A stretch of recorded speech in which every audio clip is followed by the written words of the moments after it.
Hello, I'm Kyle Bratcher from Chaparral Motorsports and welcome to the Glamis sand dunes. We just spent all day out here testing paddle tires so we can bring you the news on which paddle tire performs best in these conditions. Right now we're going to head down to Competition Hill and put these tires to a hill climb challenge. When we finish at the hill climb, we're going to head down to the flats and put these tires through an 1/8 of a mile drag race. Basically, the bottom line, if you're going out to the dunes, make sure you pick up a set of rear paddle tires and put them on your car before you go. The amount of power that you can put to the ground with minimal effort with the paddle is significantly better than running a standard all-terrain tire. Now the Maxxis Big Horn did do a pretty darn good job for being just a general all-terrain tire and the tire that comes on most of these vehicles stock. But we're going to show you how much better a paddle tire performs out here in these conditions. The first test that we put these tires through was an uphill drag race, if you will, a hill climb. We started both cars at a single marked spot at the bottom and then took them 300 feet to the top of the hill. But how good of a sand tire are either of these two tires? The difference was so staggering, we only did 2 runs and averaged those because, man, the Maxxis ate the lunch of the Tensor Regulator. The Maxxis Big Horn's first run was a 9.47 second run. Second run, 9.88. The Tensor Regulator ran it at 11.4 seconds, and its second run was 11.65. Averaged out, the Maxxis Big Horn was over 2 seconds faster than the Tensor Regulator, and that equates to nearly 5 feet faster per second. At the end of those 2 runs, the Maxxis Big Horn would have been ahead of the Tensor Regulator by 57 feet. That's a huge difference. Just imagine how much extra energy that car that's running the Tensor Regulators is having to spend in order to try to keep up with that Maxxis Big Horn. Now, let's move on to the paddles. Now keep in mind that we put each of the paddle tires to test against one another. They battled it to the hilltop, but at the end of the day, we ended up with the slowest performing paddle tire. We wanted to put that against the Maxxis Big Horn, just to see what that would look like. As it turned out, those results were very similar to the results we got between the Maxxis and the Tensor Regulator. The results were staggering. The paddle tire completely hammered the Big Horn. The slowest hill climb tire in this test was the Sand Stripper.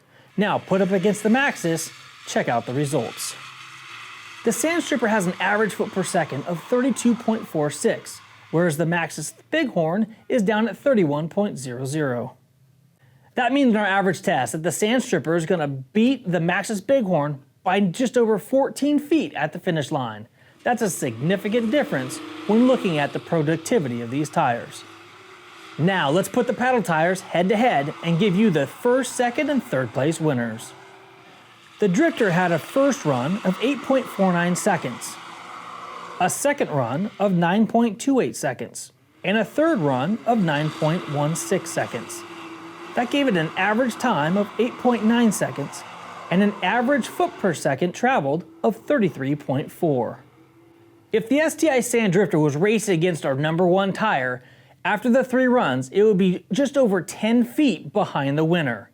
Now let's take a look at our second place tire, which is the EFX SandSlinger. The SandSlinger had a first run hill climb of 8.61 seconds.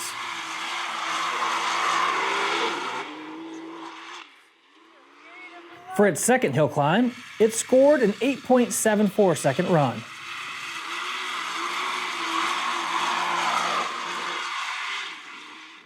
Its third hill climb, it traveled the hill at 8.80 seconds. That gave it an average run time of 8.71 seconds and an average foot per second of 34.4. That foot per second time is a complete foot per second faster than the third place tire, and that is why this tire came in second place. Now let's move on to the first place tire, the System 3 DS340. The DS340 had a first hill climb time of 8.77 seconds. Its second run of the hill climb, it received an 8.71 second run. And for its third run, it hit 8.58 seconds. This System 3 tire had an average foot per second run time of 34.5 feet. That 34.5 second run time was just 1/10 of a second faster than the second place car. When it all came out in the wash, this means that that System 3 tire beat the SandSlinger by just 1.04 feet. It was really close, and these tires were optimum performers when it came to the hill climb. And there you have it. Those are the results of our hill climb challenge out here at Glamis' Competition Hill. Just as a quick recap, the System 3 DS340 was the #1 first place tire. Second place goes to the EFX SandSlinger, and third place goes to the STI Sand Drifter. Now we're going to move on to the drag race, so let's go down to the flat land and get set up down there. In the meantime, if you thought this video was interesting, please give it a thumbs up. If you want to know more about future videos we have to release, hit that subscribe button and the notification bell. I'm Kyle, thanks for joining us. Until next time, take care and ride safe.